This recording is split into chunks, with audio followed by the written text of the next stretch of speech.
आप सभी का आपके अपने चैनल एस आर जाजूरिया पर स्वागत है। और हम डिस्कस कर रहे हैं टेंस पर।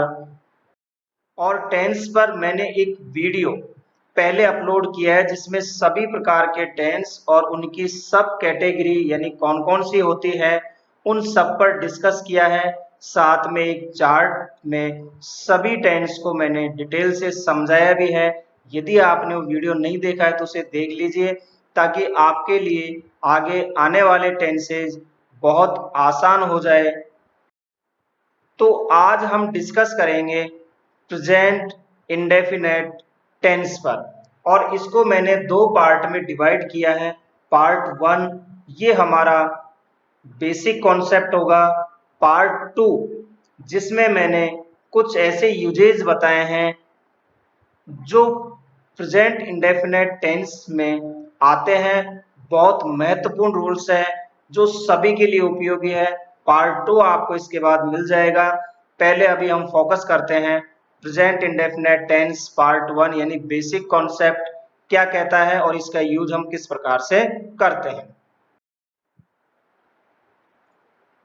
तो प्रेजेंट टेंस का फर्स्ट जो पार्ट है वो है प्रेजेंट इंडेफिनेट टेंस जिसे हम कहें सिंपल प्रेजेंट टेंस। इसके बारे में कुछ बातें जो आपको जानना आवश्यक है। कार्य वर्तमान प्रेजेंट में सामान्यता होता है। कर्ता यानी जो सब्जेक्ट है सब्जेक्ट के स्वभाव यानी नेचर या आदत यानी हैबिट को शो करने के लिए हम प्रेजेंट इंडेफिनेट या सिंपल प्रेजेंट का यूज करते हैं।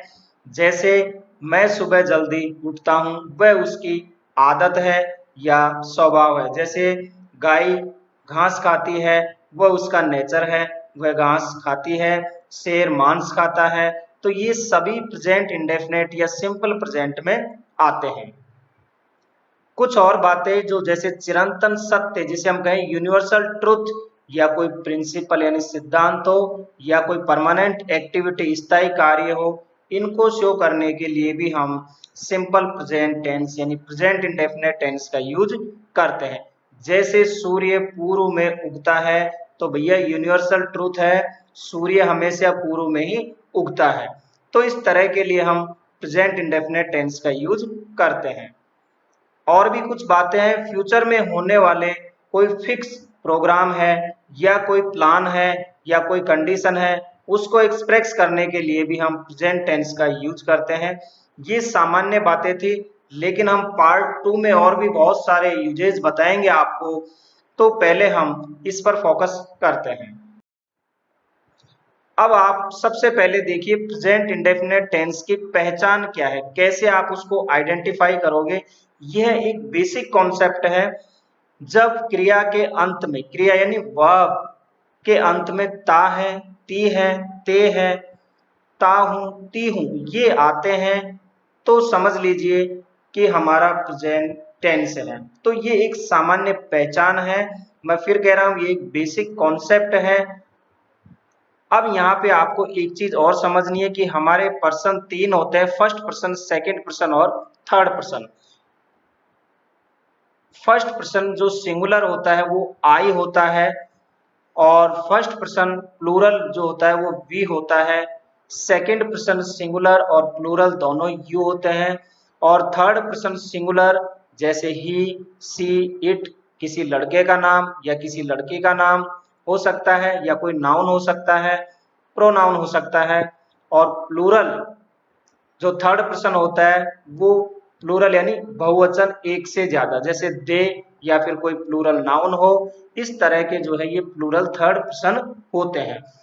तो यहाँ पर अब हम क्योंकि आपको ये समझना आवश्यक था कि हमारा सिंगुलर सब्जेक्ट कौन सा होता है, प्लूरल कौन सा होता है, फर्स्ट पर्सन कौन सा, सेकंड कौन सा और थर्ड कौन सा होता है। अब आप इसको समझिए। हम प्रेजेंट इंडेफिनेट टेंस में जो है हेल्पिंग वर्ब का यूज जो करते हैं वो डू और डज का प्रयोग करते हैं। यदि हमारा सब्जेक्ट सिंगुलर है, सिंगुलर यानी ये थर्ड पर्सन सिंगुलर यानी एक वचन, एक व्यक्ति की बात हो रही हो तो उसके साथ हम डज का यूज करेंगे।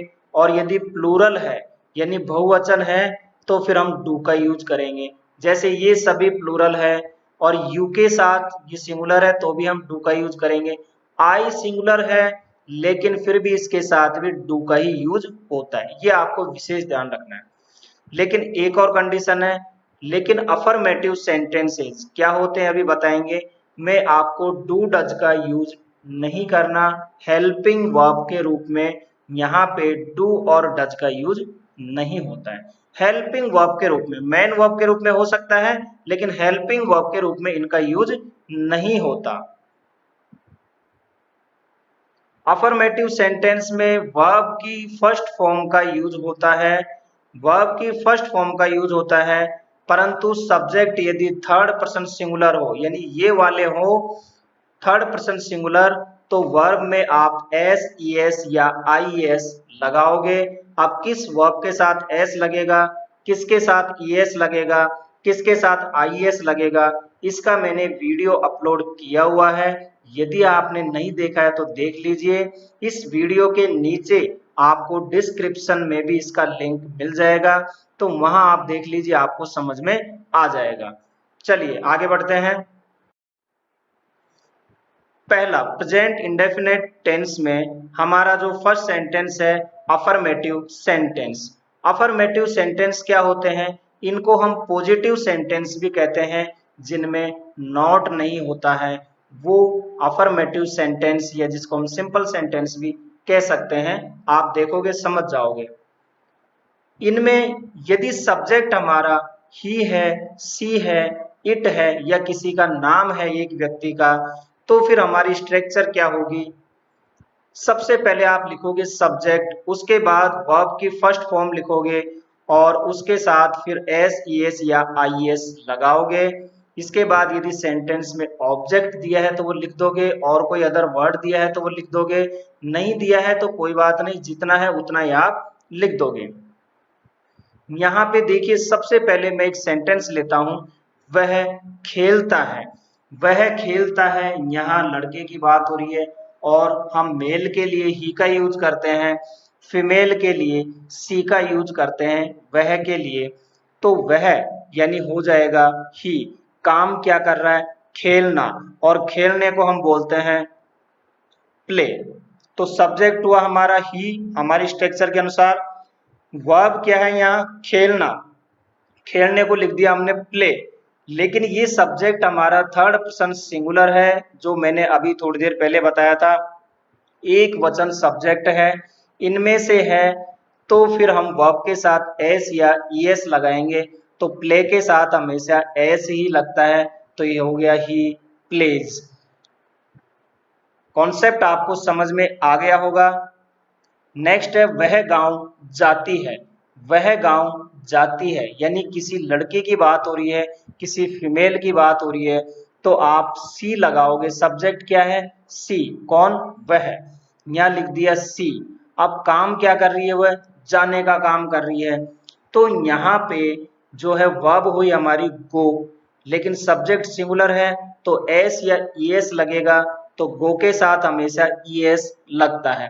तो ये हो गया सी गोज कहाँ, गांव, टू विलेज। तो सी गोज टू विलेज।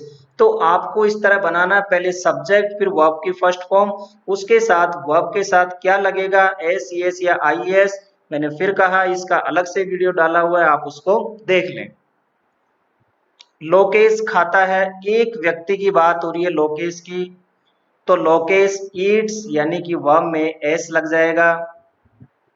कोमल नाचती है, एक लड़की की बात हो रही है, कोमल नाचती है, नाचने को हम बोलते हैं डांस, तो कोमल डांसेज, क्योंकि सिंगुलर है तो वर्ब में एस लगेगा, कोमल डांसेज।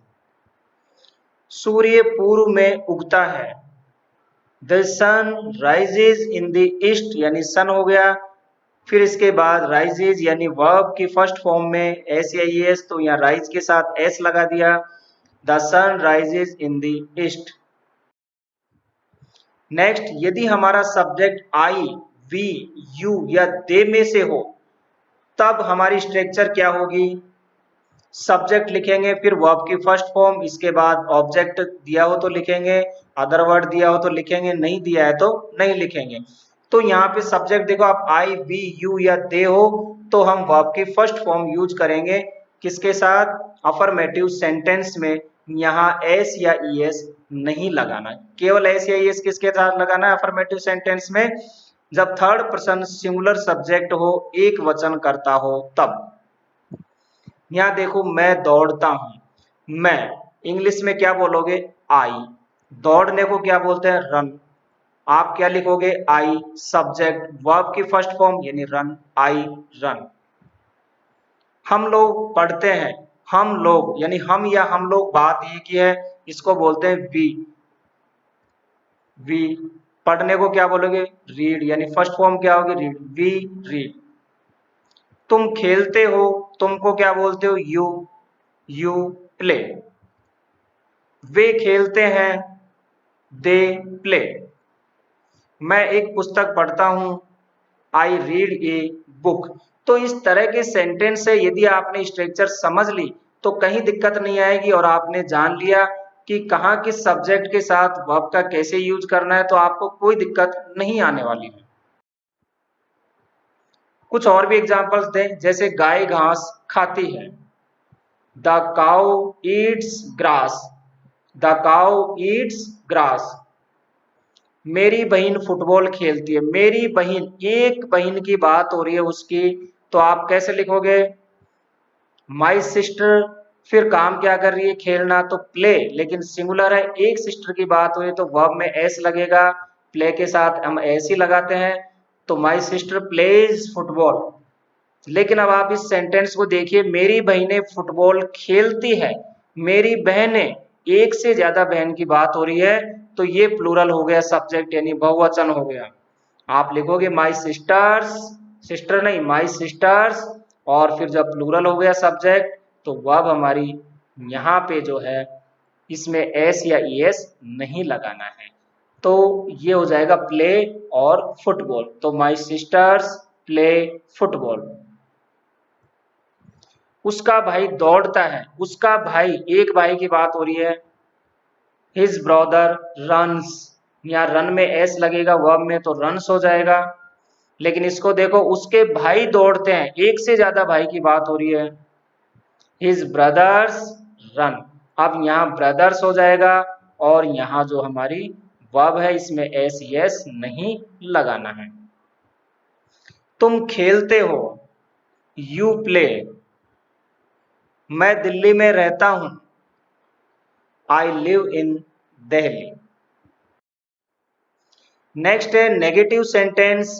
नेगेटिव सेंटेंस क्या होते हैं? जिनमें नॉट का यूज किया जाता है, यानी नहीं जिनमें लगा होता है, इनको हम नकारात्मक सेंटेंस बोलते हैं, नकारात्मक वाक्य बोलते हैं। इसकी स्ट्रक्चर क्या होगी? सबसे पहले आप सब्जेक्ट लिखोगे, फिर सब्जेक्ट के अकॉर्डिंग आप डू या डज का यूज करोगे, फिर नॉट लगाओगे, इसके बाद वर्ब की फर्स्ट फॉर्म लगाओगे, फिर अदर ऑब्जेक्ट या अदर वर्ड दिए हैं तो वो लिखोगे। ध्यान रखना, यहाँ पे एस या ईएस नहीं लगाना। एस या ईएस प्रेजेंट इंडेफिनिट टेंस के केवल अफर्मेटिव सेंटेंस में ही लगता है, वो भी जब हमारा सब्जेक्ट थर्ड पर्सन सिंगुलर हो तब। तो यहाँ देखो, जब subject third person singular number में हो तब हमें डज नॉट का प्रयोग करना है। थर्ड पर्सन सिंगुलर कौन से? ही, सी, इट या किसी एक का नाम, तब हमें डज नॉट का यूज करेंगे। इसके अलावा जो बाकी अन्य हैं, जैसे आई, वी, यू, दे, है ना, तो इनके साथ हमें डू नॉट का प्रयोग करना है। ये बात समझ गए आप?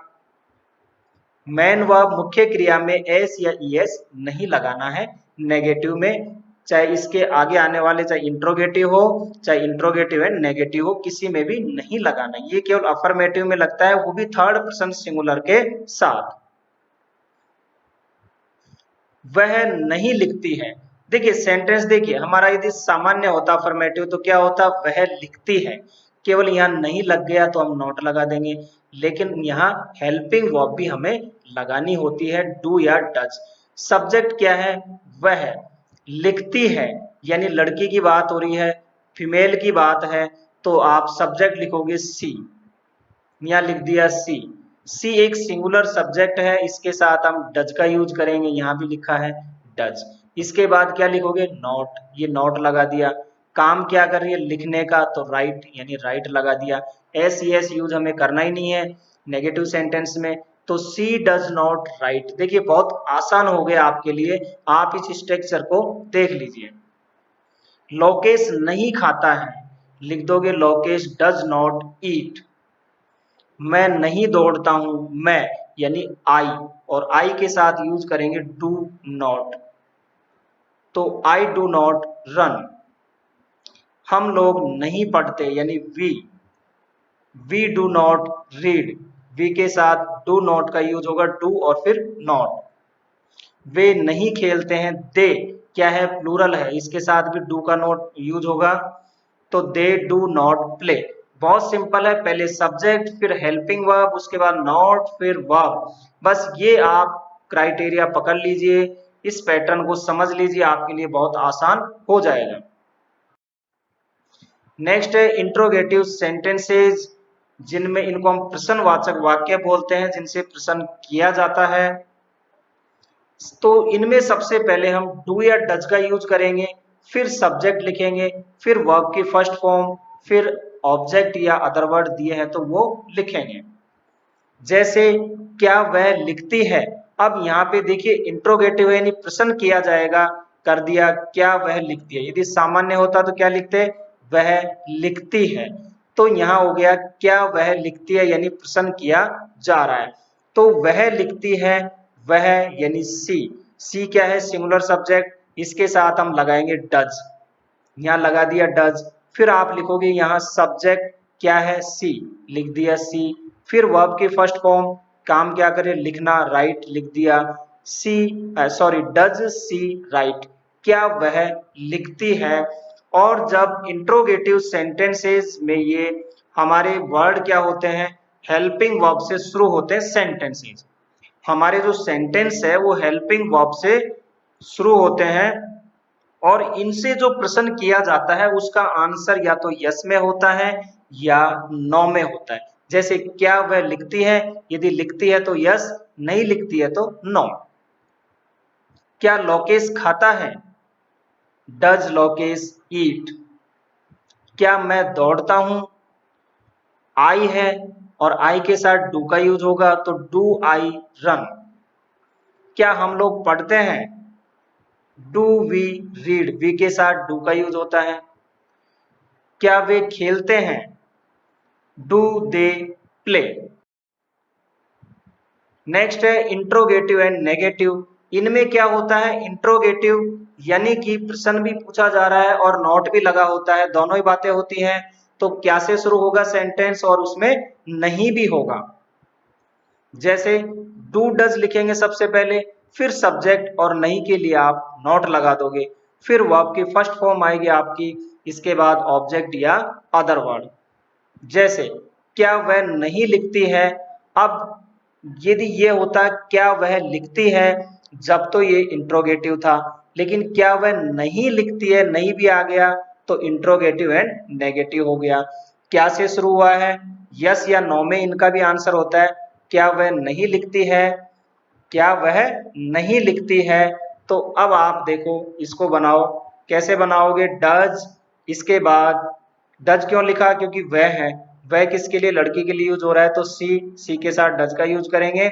फिर नॉट, जैसे ये हमारे पैटर्न में, फिर वर्ब की फर्स्ट फॉर्म। तो सबसे पहले हेल्पिंग वर्ब, फिर सब्जेक्ट, फिर नॉट, फिर वर्ब की फर्स्ट फॉर्म। क्या वह नहीं लिखती है, तो डज सी नॉट राइट। ऐसे और भी एग्जाम्पल है, क्या लोकेश नहीं खाता है, does Lokesh not eat.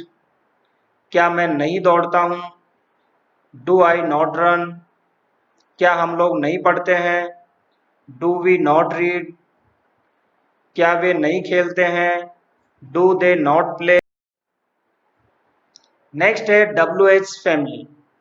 WH family का पैटर्न क्या होता है, सबसे पहले आप WH वर्ड लिखोगे, फिर डू या डज यानी हेल्पिंग वर्ब, फिर सब्जेक्ट, और यदि नॉट है, नहीं दिया हुआ है सेंटेंस में तो आप नॉट लगा दोगे, वो आपकी फर्स्ट फॉर्म, इसके बाद आगे का एज इट इज है। WH फैमिली भी जो हमारी इंट्रोगेटिव सेंटेंस ही होते हैं, लेकिन जो हमारा इंट्रोगेटिव सेंटेंस होता है सामान्य, वो हेल्पिंग वर्ब से शुरू होता है, जबकि WH फैमिली का जो इंट्रोगेटिव होता है वो WH वर्ड से शुरू होता है। वो कौन कौन से होते हैं वो भी देखो, जैसे वाई क्यों, व्हेन कब, हाउ कैसे, वेयर कहाँ, व्हाट क्या, विच कौन सा, हुज किसका, कौन, हुम किसको। ये वो शब्द हैं जो डब्ल्यू एच फैमिली के होते हैं। यदि ये शब्द दिए हुए हैं सेंटेंस में तो फिर हमें पहले इनका यूज करना है, उसके बाद हेल्पिंग वर्ब का यूज करना है। बात समझ में आ गई? चलिए एग्जांपल लो।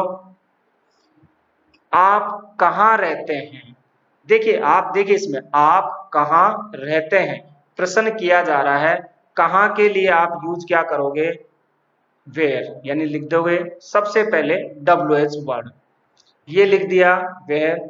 इसके बाद हेल्पिंग वर्ब क्या है? आप, आपको अब यू बोलते हो, यू के साथ हम डू का यूज करते हैं, तो वेयर डू। सब्जेक्ट हमारा हो गया यू, वर्ब क्या है? रहना, लिख दिया live, where do you live. देखिए बहुत आसान हो गया है डब्ल्यू एच फैमिली का। तुम कब दौड़ते हो? कब यानी व्हेन, ये रहा, तो व्हेन डू यू रन। वह क्यों जाता है? यानी वाई, वाई कहाँ है? ये रहा, वाई मीन्स क्यों, तो वाई डज ही गो, या ही है सिंगुलर है तो डज का यूज होगा। वह क्या लिखती है? What does she right.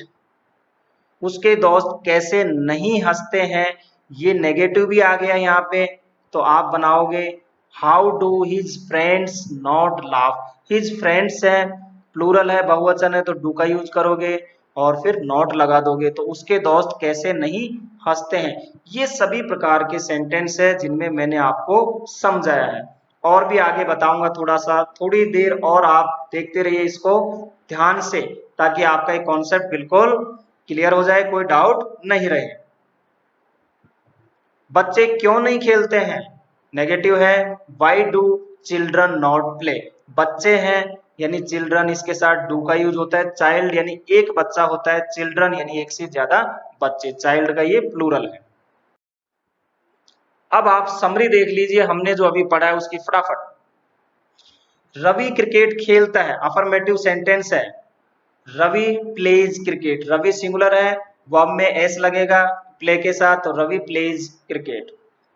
Ravi cricket नहीं खेलता, negative sentence, Ravi does not play cricket. Ravi singular है, इसके साथ डज का यूज होगा, फिर नॉट, तो Ravi does not play cricket. क्या रवि क्रिकेट खेलता है? इंट्रोगेटिव है, डू रवि प्ले क्रिकेट। क्या रवि क्रिकेट नहीं खेलता? इंट्रोगेटिव है, नेगेटिव है। क्या रवि क्रिकेट खेलता है? इससे पहले हमने does Ravi play cricket, Ravi के साथ डज का यूज होगा, इस पे थोड़ा ध्यान दीजिए। क्या रवि क्रिकेट नहीं खेलता है? तो does Ravi not play cricket. यहाँ रवि से पहले डज का, क्योंकि सिंगुलर है, फिर नॉट, इसके बाद वर्ब की फर्स्ट फॉर्म। रवि क्रिकेट क्यों खेलता है? ये हमारा डब्ल्यू एस से हो गया वर्ड इंट्रोगेटिव, वाई, तो why does Ravi play cricket. इसी को नेगेटिव बना दे, रवि क्रिकेट क्यों नहीं खेलता है, तो why does Ravi not play cricket. इस तरह से आप सेंटेंस बना सकते हो, इसका आप स्क्रीनशॉट ले लो या मोबाइल में फोटो ले लो, आपको प्रेजेंट इंडेफिनिट की पूरी पिक्चर इससे समझ में आ जाएगी। अब एक चीज और महत्वपूर्ण, उसको आप समझिए। मैंने लिखा क्या तुम खेलते हो, देखिए इंट्रोगेटिव सेंटेंस है, आप लिखोगे डू यू प्ले। यहाँ पे सेंटेंस हमारा इंट्रोगेटिव है, तो हेल्पिंग वर्ब से शुरू होगा डू यू प्ले। लेकिन मैंने लिखा तुम क्या खेलते हो, यदि ये सेंटेंस है हमारा डब्ल्यू एस फैमिली का, तो व्हाट डू यू प्ले। दोनों में क्या अंतर है? यदि क्या सेंटेंस के पहले आता है तो वो हेल्पिंग वर्ब से शुरू होता है और उसका आंसर यस या नो में होता है। जैसे क्या तुम खेलते हो, क्या तुम खाते हो, क्या तुम जाते हो, तो यहाँ आप हेल्पिंग वर्ब से शुरू करोगे और उसका आंसर होगा यस या नो में। जैसे क्या तुम खेलते हो, यदि खेलते हो तो यस, नहीं खेलते हो तो नो। लेकिन तुम क्या खेलते हो, जब क्या सेंटेंस के बीच में आता है ना, तो फिर हम वाट से शुरू करते हैं प्रश्न, यानी कि ये डब्ल्यू एस फैमिली का जो वाट है उससे शुरू करेंगे। तो यहाँ पे तुम क्या खेलते हो। अब आपको यस नो में आंसर यहाँ नहीं देना होता, आपको उसके बारे में बताना है कि तुम क्या खेलते हो। जैसे आप कहो कि मैं क्रिकेट खेलता हूँ, तो आंसर क्या हो गया उसका, क्रिकेट खेलना। तो इस तरह, जबकि इसमें आंसर क्या था, यस या नो में। तो तुम क्या खेलते हो, सबसे पहले आप व्हाट लगाओगे, उसके बाद सब सॉरी हेल्पिंग वर्ब यू, तुम है, तुम का यू के साथ डू का यूज, फिर सब्जेक्ट और फिर वर्ब की फर्स्ट फॉर्म। तो व्हाट डू यू प्ले, ये मैंने अलग से समझाने के लिए आपको लिखा है। क्या वह पढ़ता है, देखिए इंट्रोगेटिव है, डज ही रीड, तो यदि वो पढ़ता है तो यस, नहीं पढ़ता है तो नो। लेकिन इसको देखो, वह क्या पढ़ता है, अब आपको बताना पड़ेगा कि वह क्या पढ़ता है। यदि कुछ पढ़ता है तो बताओ, यदि हिंदी पढ़ता है तो हिंदी, इंग्लिश पढ़ता है इंग्लिश, या और भी बहुत कुछ पढ़ता है तो आप वो बातें बता सकते हो। तो उसमें आपको इस तरह से बताना पड़ेगा। जबकि यहाँ जब शुरू होता है क्या से, तो केवल यस या नो में आंसर होता है। तो आप लिखोगे व्हाट डज ही रीड। अब आपके लिए एक एक्सरसाइज है जो मैंने लिखी हुई है, आप फटाफट इनको ट्रांसलेट करें इंग्लिश में और मेरे को कमेंट्स बॉक्स में भेज दें कि सर हमने बना ली और हमने प्रेजेंट इंडेफिनेट का पार्ट 1 सीख लिया है, हमें कोई दिक्कत नहीं हुई है। तो उम्मीद है दोस्तों आपको ये वीडियो पसंद आया होगा, बहुत बेसिक कॉन्सेप्ट था, सभी के लिए उपयोगी है। इस वीडियो को आप ज़्यादा से ज़्यादा लाइक करें, अपने साथियों में, पीयर ग्रुप में, दोस्तों में शेयर करें और इस चैनल को सब्सक्राइब करें। मेरे साथ हंसते रहिए, मुस्कुराते रहिए और एंजॉय करते रहिए इंग्लिश। Thank you.